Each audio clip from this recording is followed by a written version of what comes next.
So I got this piece of paper to kind of show the difference between numbers and tension. So we're going to start on the sewing machine. And I have a Brother LX2763.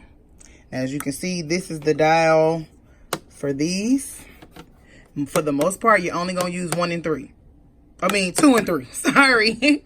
So we're going to start from the thread to the needle. This dial dictates how far apart your stitches are. This dial, which is going to say how big the stitches are. I think that's the best way to say it. And then this is your tension. So this is just going to say how tight. So these numbers is what I put my sewing machine on for my wigs. So the tension, you don't want it too tight, you don't want it too loose, because that's when it'll start to jam. So a 5, and as you see, it has these on here. These are the their recommended numbers for almost any fabric. I believe that this dial system is the same across the board, but I do see some of them have 2 dials, so I'm not sure. But I know this is for the Brother. I have a Zinger in storage. I'm gonna see if it's the same, and if it is, I'll post that, you know, the settings for that. But what I did, so again, this is, and it has a little thing on here. So this is like how far the stitch is to the next stitch. And this is how big the zigzag is gonna be. So on this piece of paper is what I did to show this. I'm sorry, y'all. This is the number, I believe this was the highest number, which is 5, and then this was the lowest number, which is 0. And so then I started to go from 0, 1, 2, 3, 4, and then you can see the stitch get bigger. And then this one, so this was the second dial. I moved this dial for you to see that.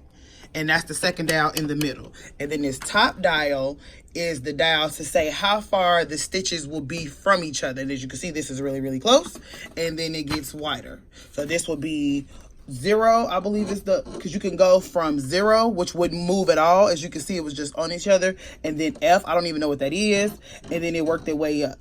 So I keep mine on a 4. But as you can see, as I went up the number, the wider it got. So I'm hoping that this is a really good explanation, so you can see that this is, I was playing with it, so I didn't know what to do. But this is 0 for the second dial, and this is 0 for the first dial.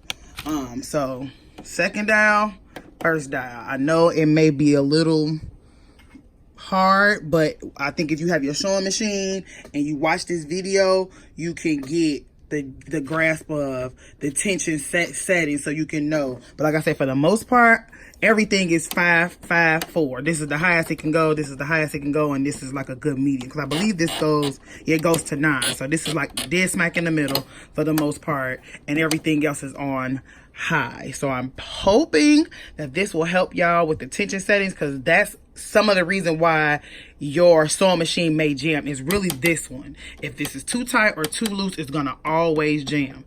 Because, and then on top of that, we using hair. So think the hair, the machine's gonna think it's thread. And so it's gonna get caught into that too. So I'm really hoping that this was a good explanation, because I wish somebody would have showed me this when I was learning, because it makes more sense when you see it. Like, oh, so this is 0, this is this is what it needs to be. You guys have a great day.